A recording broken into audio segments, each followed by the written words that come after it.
Um homem se ergueria para insuflar a nação contra um rei vacilante e uma rainha odiada. E uma nova república nasceria do sangue. O sangue da Revolução Francesa. A Revolução Francesa. 1794. A prisão da Conciergeria, fortaleza impenetrável nas margens do rio Sena, em Paris. Úmida e infestada de ratos, era conhecida como Anticâmara da Morte. Lá dentro, a voz da jovem nação seria silenciada. Enquanto seu cabelo era cortado, deixando nu o pescoço para a lâmina da guilhotina, Maximilien Robespierre preparava-se para pagar o preço pelo cataclismo que causara. A explosão de eventos que se tornou a Revolução Francesa. A Revolução viu uma terra feudal dar as costas à tradição aristocrática e enveredar por um novo e violento caminho rumo ao futuro. Isso abalaria as fundações da Europa e seu impacto cruzaria os mares. A Revolução Francesa traria pão para o pobre, democracia à França e estabeleceria uma nova ordem na sociedade. Mas o progresso custaria caro. Agora derrotado, Robespierre, 2 dias antes, estivera no topo do mundo, presidindo a maior e mais sangrenta revolução que a Europa já conhecera. Tão fiel aos seus ideais que era chamado o incorruptível. Tão poderoso que um mero discurso seu podia apavorar uma cidade inteira. Orador sem igual, as palavras de Robespierre eram suas armas. Agora, silenciado por uma bala na mandíbula, aguardava o mesmo fim rápido e brutal que trouxera a tantos outros. A revolução devorava seus próprios filhos.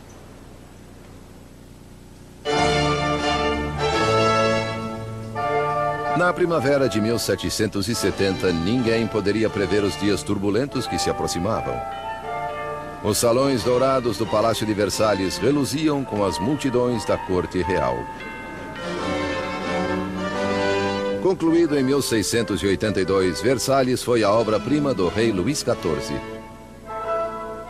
Para se distanciar dos súditos, ele transferiu a capital da França para este vilarejo a 19 quilômetros de Paris, onde construiu o mais magnífico palácio de toda a Europa. Por 100 anos, fora a sede da intocável monarquia francesa. E agora, era cenário de um importante casamento. O neto do rei Luís XIV, o príncipe herdeiro Luís Capeto, estava prestes a se casar.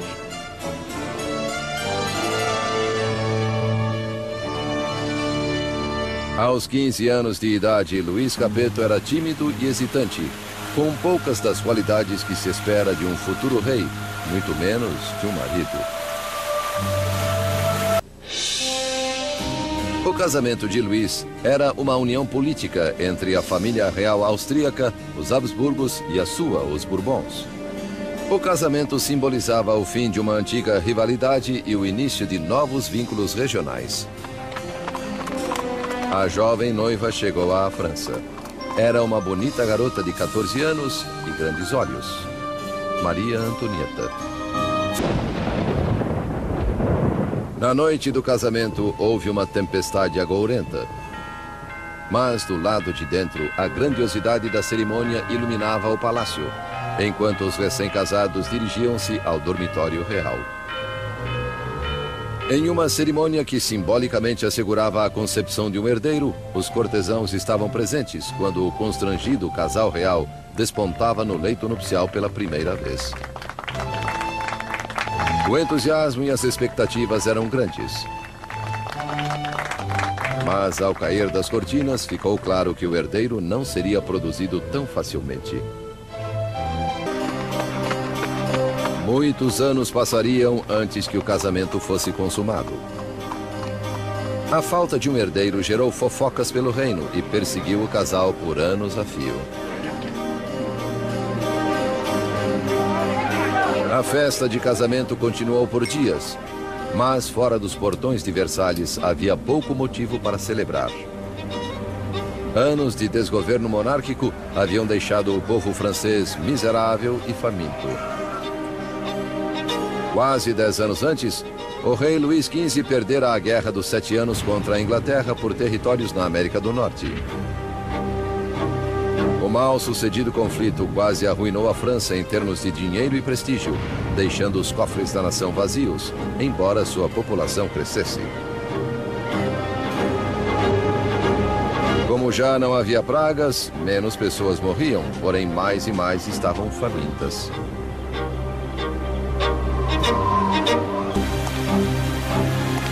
Para um reino em crise, Luís XVI era o pior homem a quem recorrer.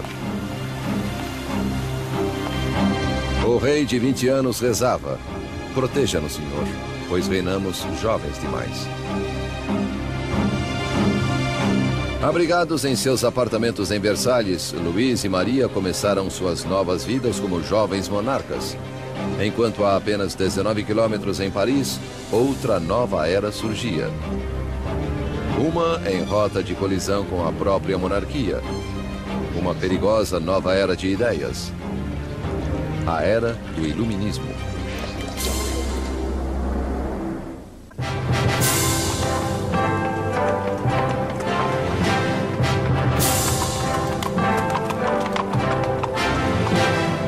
Com a chegada da carruagem real à prestigiosa Universidade Luís o Grande em Paris, multidões agrupavam-se para ter um vislumbre da realeza. Era o dia de dar boas-vindas ao recém-coroado Luís XVI e sua jovem esposa austríaca à cidade de Paris.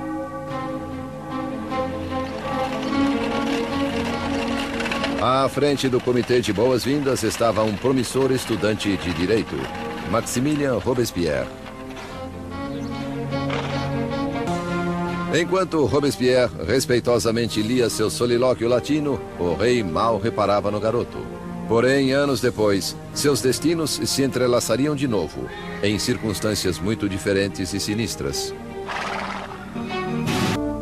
Desde a Idade Média, a sociedade europeia dividia-se em 3 classes, ditadas pelo nascimento. E havia um abismo entre a riqueza da aristocracia e do clero e a pobreza dos camponeses. Então, ao florescer do século XVIII, razão e ciência uniram-se para desafiar essa tradição arcaica.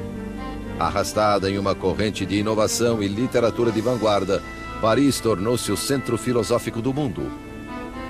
A cidade pulsava de conhecimento e irradiava possibilidades. Era o Iluminismo. Nos salões da elite parisiense, aristocratas reuniam-se para discutir autores iluministas e a florescente idade da razão. Voltaire, Rousseau, novas vozes que apregoavam a liberdade, o controle do próprio destino e, acima de tudo, igualdade. A paixão por essa nova literatura era maior nas classes altas. Mas as ideias do iluminismo permeavam todos os níveis da sociedade e o anseio por igualdade ameaçaria a visão aristocrática da vida. Para ver as ideias iluministas em ação, bastava olhar além do Atlântico, onde os americanos lutavam por liberdade contra a velha inimiga da França, a Inglaterra. O jovem rei Luís queria vingança pelas derrotas de seu avô e viu uma chance disso na Guerra Americana de Independência. Ele empregou na causa um total de 2 milhões de libras, suficiente para alimentar e alojar 7 milhões de franceses por um ano. O investimento marcaria o começo do colapso financeiro da França. Enquanto Luís enviava dinheiro e tropas além do Atlântico, Maria contraía suas próprias dívidas. A vida em Versalhes era uma rotina interminável de ritual arcaico e formalidade. Havia cerimônias para o despertar do rei e da rainha, para vestir-se, para jantar, para recolher-se à cama. A fim de se distrair em meio a tanto ritual enfadonho, Maria Antonieta presidia uma exibição de moda cada vez mais esdrúxula. Maria se ocupava de fofocas da corte, jogatinas e peças teatrais. Com suas despesas aumentando, ela recebeu o apelido de Madame Déficit. De todas as dívidas de Maria, a maior era com o seu povo. Um herdeiro para o trono. Nos 7 anos após o casamento, Luís e Maria ainda não tiveram um filho. Maria achava-se em uma posição cada vez mais humilhante. Após uma cirurgia simples, o casal conseguiu ter sua primeira filha, Maria Teresa. Mas não bastou para consertar o estrago feito à imagem de Maria Antonieta. Calúnias circulavam pelo país, sátiras pornográficas do rei e da rainha. Panfletos obscenos zombavam da impotência de Luís e retratavam Maria como uma meretriz promíscua em uma corte corrupta e decadente. A visão que o povo tinha da monarquia azedava à medida em que a situação do país piorava. Mas colheitas e corrupção haviam elevado o preço da farinha, ocasionando a escassez do principal item da dieta francesa, o pão. Mas é claro que a carestia não cruzava os portões de Versalhes. Enquanto a realeza vivia de modo extravagante, queixas eram consignadas ao papel. Uma delas era diretamente dirigida à corte real. Vocês sabem por que há tanta gente necessitada. Porque a faustuosa existência de vocês devora em um dia a substância de 1000 homens. O autor desta acusação, o mesmo rapaz que poucos anos antes regalara o rei e a rainha após a coroação, Maximilien Robespierre. Em Robespierre, o povo teria uma voz clamando por liberdade, igualdade e por revolução. No fim do século XVIII, Versalhes era uma ilha de extravagância, rodeada por um mar de carestia. E com um rei vacilante na direção, a França corria rumo ao desastre. Após 19 anos de casamento, Luís gerara 4 filhos. Mas como rei continuava impotente. Em uma tentativa de demonstrar liderança, Luís meteu-se a fazer reformas econômicas. Mas sua intervenção equivocada onerou o povo com pesados impostos, enquanto a nobreza nada pagava. Com a economia em ruínas e o povo instável, parecia que até os céus estavam enfurecidos, unindo a França com o inverno mais frio em 90 anos. Para o povo francês do século XVIII, farinha era a essência da própria vida e pão a medida da existência. Sob a péssima administração de Luís, o preço da farinha disparou. Havia pouco armazenamento de suprimentos e o custo de um pão logo chegou a um mês de salário. A fome transformou-se em fúria. Tumultos irromperam por toda a França. Casas foram roubadas. Padarias saqueadas. E lojistas suspeitos de esconder pão eram linchados.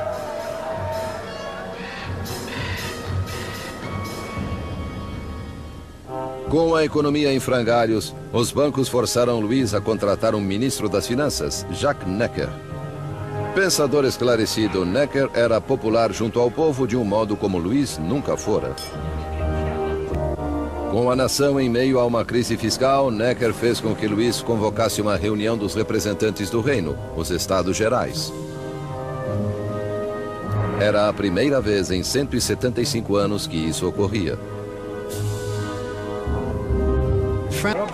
4 de maio de 1789. Um jovem e talentoso advogado e político chegou a Versalhes. Maximilien Robespierre vinha participar dos Estados Gerais como deputado para lutar pelo povo que ele representava, o Terceiro Estado.